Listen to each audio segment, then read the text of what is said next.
তাহলে মামা এটা কিসের জায়গা? এটা হলো যে কাশিম বাজারের সানোয়ার ভাই। হুম। এটা মুড়ির মেশিন আছে, মুড়ি বাজার মেশিন। তাহলে এই মুড়ি ভাজা মেশিন এটা আবার কি? এটা হলো চাপড়ি দিচ্ছে, চাপড়ি পেঁয়াজ রসুন দেয় দেয় কাঁচামরিচ দেয় চাপড়ি দিচ্ছে।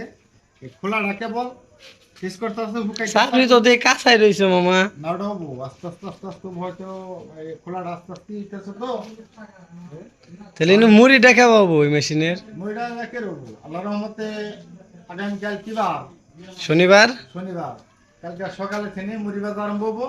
এই কাশিম বাজার এলাকাবাসীর জন্য আর এলাকাবাসীর জন্য সকালের এলাকাবাসীর জন্য মুড়ি বাজার হবে। ইনশাল্লাহ আপনারা আসবেন, যত যে দূর থেকে আসবেন আপনাকে ছাড় দেবো।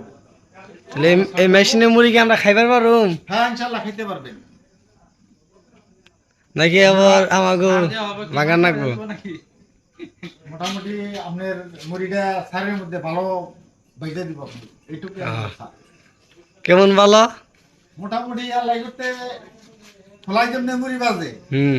সেই রকম পরিবেশে মুড়ি বাজে। ভালো পরিবেশ। আপনারা সকালে আসবেন। তাহলে মুড়ির রংটা কেমন হবো? পুরা পুরা গালান নাকি সাদা ফকফকা? একবারে সাদা ফকফকা হবো।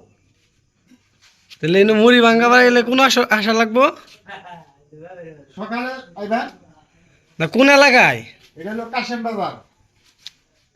কাশেম বাজারের কোন সাইডে? কাশেম বাজারের উত্তর সাইডে, একবার বাজারের উত্তরের লাগবড়ার ভিতর থেকে একবারে এই যে এই স্কুলের থেকে সরাসরি উত্তর দিকে যাইতো। উত্তর দিকে চাইলে ইরের সলিংটা চাইলে খালি মেশিন সহ দেওয়া যাবে, কোনো সমস্যা নেই। তাহলে সবাই আসতে বললেন এখানে মুড়ি বাঁচতে।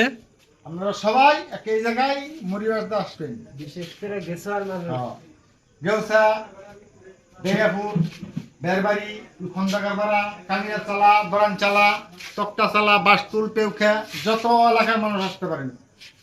ইনশাআল্লাহ আপনি মুড়ি ভেজে নিয়ে যাবেন, যখন তখন নিয়ে যাবেন। তাহলে সবাই দাওয়াত দিয়ে দেন। আমরা সবার দাওয়াত রইল মুড়ি বাজার জন্য। এই যে মুড়ি বাজার ফ্রি কিনলে তুমি এই যে এই যে বাজবে, এই যে বাজবে। ঘুরে খাওয়া যাবে না, এই আস্তে আস্তে করে। দেরিং তো